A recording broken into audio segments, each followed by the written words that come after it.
3 dekada ng pagpaplano, napakaraming pondo, nag-approve ang Kongreso, pinirmahan ng mga presidente. Pero tingnan natin ang aktwal na resulta. Vietnam, may mga submarino. Singapore, may stealth fighters. Thailand, may aircraft carrier. Pilipinas, nag-aantay pa rin. Saan napunta ang pera? Taong 1,975, Batas Republika bilang 7,878. Batas sa modernisasyon ng sandatahang lakas ng Pilipinas. Ang layunin, gawing makabago ang sandatahang lakas ng Pilipinas sa loob ng 15 taon. Unang yugto, taong 1,975 hanggang 2,010. Ikalawang yugto, 2,010 hanggang 2,023. Ikatlong yugto, 2,023 hanggang 2,028. Tatlong yugto, 3 dekada, napakaraming plano. Ang pangako, isang makabagong hukbo, makabagong kagamitang pandigma, at mas matibay na posisyon sa rehiyon. Tingnan natin ang aktwal na nakuha natin. Air Force, walang modern fighters. Ang FAE-50 ay trainer aircraft lang. Nag-aantay pa rin ng F-16 Viper. Navy, 2 frigate, 6 na offshore patrol vessels, mga transport ships, walang submarino, walang destroyer, walang aircraft carrier. Army, mga lumang armored vehicles, kulang sa modern artillery, kulang sa air defense systems. Ikumpara natin sa mga karatig bansa. Vietnam bumili ng 6 na kilo-class submarines. Singapore nag-operate ng F-35. Indonesia nag-modernize ng kanilang fleet. Thailand may aircraft carrier. Tayo, naiwan. Pero bakit? May pondo naman. 3 dekada ng modernization program. Napakaraming budget na na-approve. Pero nasaan? Unang pattern.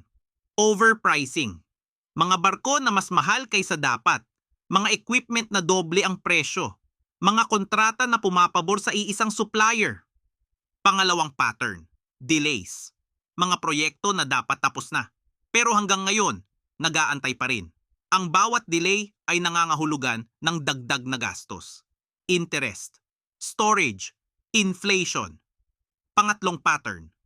Ghost projects. Naka-approve na ang budget. Naka-allocate na ang pera. Pero walang nakikitang resulta. Nasaan? At pang-apat na pattern. Monopoly. Iisang supplier lang ang laging nanalo sa bidding. Walang competition. Walang price comparison. Walang transparency.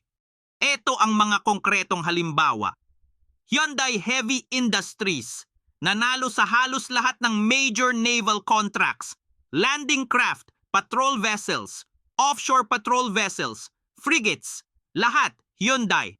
Indonesia ship deal, binayaran natin ang PT PAL para sa transport vessels. May corruption scandal pa sa Indonesia, habang ang Japan ay nag-aalok ng libre na barko.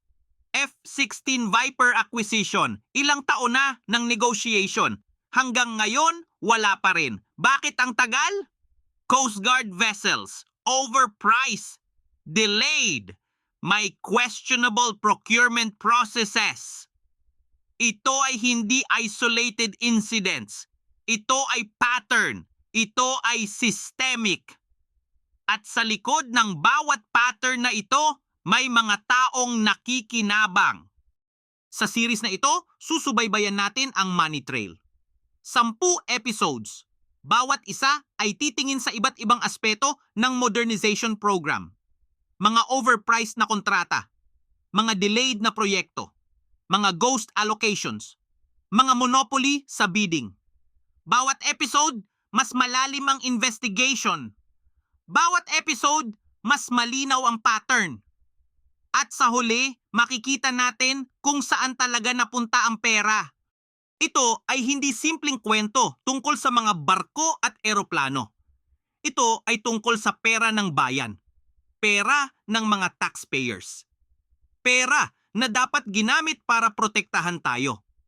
Habang tayo nag-aantay ng modernization, ang ating mga sundalo ay gumagamit pa rin ng lumang equipment. Ang ating mga territorial waters ay hindi maprotektahan ng tama.